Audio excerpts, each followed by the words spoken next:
मूकं करोति वासलं पंगु लंघयते गिरिं यत् कृपातमहं वन्दे परमानन्दमाधवं वाञ्छाकल्पतरुभ्यश्च कृपा सिन्धुभ्यो एव च पतितपावनेभ्यो वैष्णवेभ्यो नमो नमः भक्तेभ्यो नमो नमः। परम श्रद्धेय आजिर सभात उपस्थित माननीय सभापति तथा आमार सत्र महासभार सभापति माननीय सत्राधिकार प्रभुजना और आई मातृसकल जिসকল मोर सम्मुखत उपस्थित আছে और विशिष्ट व्यक्तिসকল जार আছে पूर्ण असंख्यात शीखे पाते कान कृष्णर कथा शंकरदेवे कइছে जिসকল व्यक्तिर पूर्ण আছে असंख्य पूर्ण সেই সকল ব্যক্তিয়ে কৃষ্ণ কথাত কান পাতে। গতিকে আমি যিসকল পুণ্যৱান ব্যক্তি তেওঁলোকে ইয়াত আহি আমি এই ভগৱত কথা কৃষ্ণ কথা ধৰ্ম কথা শুনিছো কাৰণ এইটো পূৰ্বজন্মৰ সংস্কাৰৰ কাৰণেহে আমাৰ এই কাম আমি কৰিব পাৰিছো নহলে আমি নোৱাৰিলোহেঁতেন। তিনিজনা বক্তাই সুন্দৰকৈ বহুত কথা কৈছে। মই তেওঁলোকে নোকোৱা দুটা কথা কম। তাৰ আগতে কিছু কথা ক'ব লাগিব যে আজি যিজনা পুৰুষৰ তিৰোধান তিথি সেইজনা পুৰুষ অসম বংগ দুঠাই অসমৰ পৰা পশ্চিমবংগলৈকে তেখেত ধৰ্ম প্ৰচাৰ কৰিছে আৰু তেখেতে শংকৰদেৱৰ লেখীয়াকৈ মহাপুৰুষ শ্ৰীমন্ত শংকৰদেৱ ধৰ্ম প্ৰচাৰ কৰিছিল সত্ৰ অনুষ্ঠান প্ৰতিষ্ঠা কৰিছিল আৰু এইজনা পুৰুষে গীতা সত্ৰ প্ৰতিষ্ঠা কৰিছে অসম বংগ গোটেই অঞ্চল প্ৰচাৰ কৰিছে। এইজনা পুৰুষৰ ক্ষেত্ৰত দুটা ফোন নম্বৰ আছিল। তেওঁ সকলোকে এই ফোন নম্বৰবিলাক দিছিলে কিন্তু সকলোৱে পাহৰি গৈছে। যিসকল চৈতন্যপন্থী আছে তেওঁলোকৰ ফোন নম্বৰটো লওক 16 নাম 32 অক্ষৰ আৰু যিসকল মহাপুৰুষীয় মানুহ আছে শংকৰদেৱৰ মানুহ আছে তেওঁলোকৰ ফোন নম্বৰটো হ'ল 4 নাম 8 অক্ষৰ। বাসকল এই ফোন নম্বৰটো আপোনালোকে সদায় কৰি থাকিব, ফোন কৰি থাকিব মিছ কল। ভগৱানে হয়তো এদিন দেখিব যে ইমানবোৰ মিছ কল কোনে দিয়ে। যেতিয়া এই ভগৱানে দেখিব আজি ইমানবোৰ মিছ কল আমাৰ ফোনত আহে নহয়, ইমান মিছ কল আহে, আৰে ইমান মিছ কল মাৰিছা, তোমাক ফোন কৰি মই মিটিঙত আছিলো, অমুকত আছিলো, কামত ব্যস্ত আছিলো। বাসকল আমি সকলো সংসাৰৰ কামতেই ব্যস্ত থাকো, এই ফোন নম্বৰটো ভুলি যাওঁ।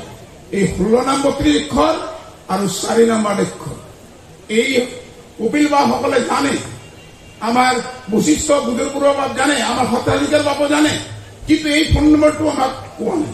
গতিকে এই ফোন নম্বৰটো দি মিছ কল কৰিব কেনেকে পাম এই কথাটো ভাঙি পাতি ক'বলৈ হলে আমি এই বুজুৰ্গবোৰৰ এটা কথা কৈছিল, আপোনালোকে মন কৰিছে নে নাই? আপোনালোকে নিজক প্ৰশ্ন কৰক।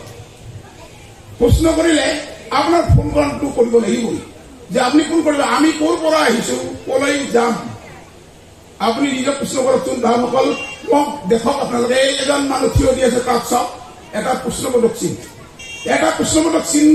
প্ৰতিজন মানুহ একেটা কৰি প্ৰশ্নবোধক চিনৰ দৰে থিয় হৈ থাকে।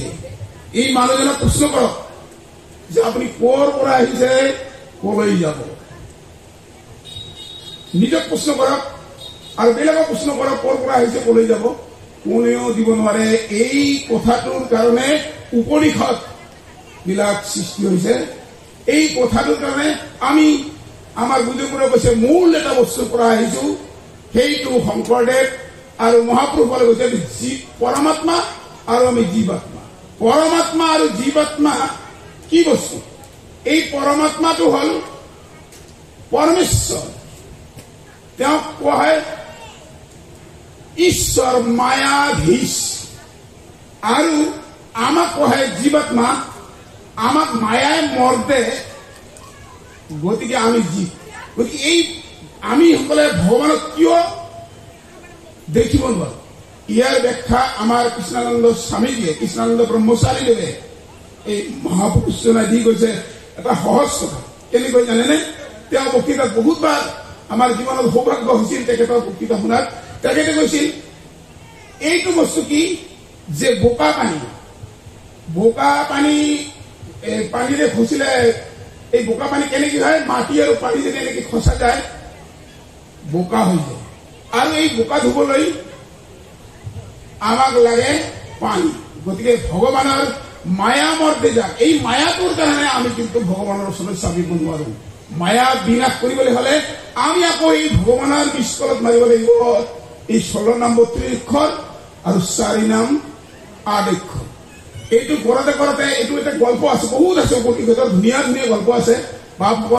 মই এটা গল্প কৈ শেষ কৰিম, কাৰণ নকলে আপোনালোকে যিসকল আছে আপোনালোকে নুশুনিব। মায়াটো কি বস্তু? এই মায়া বস্তুৰ কাৰণে এদিন নাৰদ আৰু কৃষ্ণই কৈছে, হে প্ৰভু আপোনাৰ মায়াটো কি বস্তু? মই এইটো জানিব খুজিছো। ঠিক আছে বোলা, মায়া কি বস্তু চাবলৈ দুজনে কৃষ্ণ আৰু ভগৱান নাৰদে ওলাইছে। গৈ গৈ গৈ গৈ এটা নাৰদক কৈছে কৃষ্ণই, নাৰদ মই আৰু খোজকাঢ়িব নোৱাৰো, মোৰ খুব পানী পিয়ালাইছে, তুমি পানী যদি ক'ত পাৰা পানী লৈ আহা। ঠিক আছে প্ৰভু বহকচোন, মই পানী চাওঁ। তেওঁ কি কৰিলে, এই পানী বিচাৰি গছৰ ওপৰত উঠি দেখিলে যে দূৰত এখন নদী আছে। এই নদীত গৈ কয়, প্ৰভু আপুনি এই গছৰ তলত চাই জিৰাওক, মই পানী লৈ আহো। সেই নাৰদ পানী আনিবলৈ গ'ল। পানী আনিবলৈ গৈ গৈ দেখিলে যে সেই নদীত এজনী ধুনীয়া ছোৱালী, টিপলিপ ধুনীয়া ছোৱালী কাপোৰ ধুই আছে। প্ৰথমে চিনাকি হল, মাই তোৰ বাড়ি কোটে? এই গঙ্গাধর রহিতর ওই পরতে গাঁও। হয় নাকি? বাড়ির কাকে আছে? কামাই নাই, মোর মাও আর মুই। ঠিক আছে, এমন করে কইতে কইতে নারদের ওই চাকরিটা ভাল লাগিল। কল তার পিছত চিনাকি হয়ে গৈ প্রেম হল। প্রেম হওয়ার পিছত বিয়া পাতিলে, বিয়া পাতি সংসার পাতিলে, সংসার পাতি ল'ৰা ছোৱালী হল। তাৰ মা মৰি গল, মৰি যে সেই দুজনে থাকিল, বহুত ল'ৰা ছোৱালী হল। এই গাঁৱত লাগিল মহামাৰী। মহামাৰী লগাৰ পিছত নাৰদে কলে, এই গাঁৱত থকা যাব না, চল একদম মহামারী দেখিছে মানুষ মরে গেছে, ওলা উঠে হয়ে গেছে, চল টোপলাটা আপনি বান। সবাই মিলে টোপলাটা বানি নদীত নাও ভরা দিয়ে দেওয়া ধরছে। যেতে যেতে টোপলাগুলো পড়ে গেল, হঠাৎ তোলার ক্ষমতা নাই, সোয়া একটা পড়ি, এই 2টা 3টে 4টে 5টা সোয়া সবাই পড়ি বউ পড়ি। পড়ার পরে নারদ কোনো মতে নাওখান কিনারে চাপিয়া বসিয়া নাওখানে ভাসিকে বসি নাও থেকে নামিল।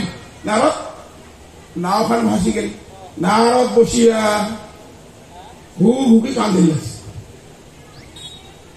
আরে এই লোক মরি গেল সবাই। নারদ বসি কান্দি লাগছে। ইন্দামিন টাইমত কৃষ্ণ আসিয়া কৈছে, হে নারদ মোর জল কোথায়? তখন নারদে বুঝে নাই, এই হল মায়া।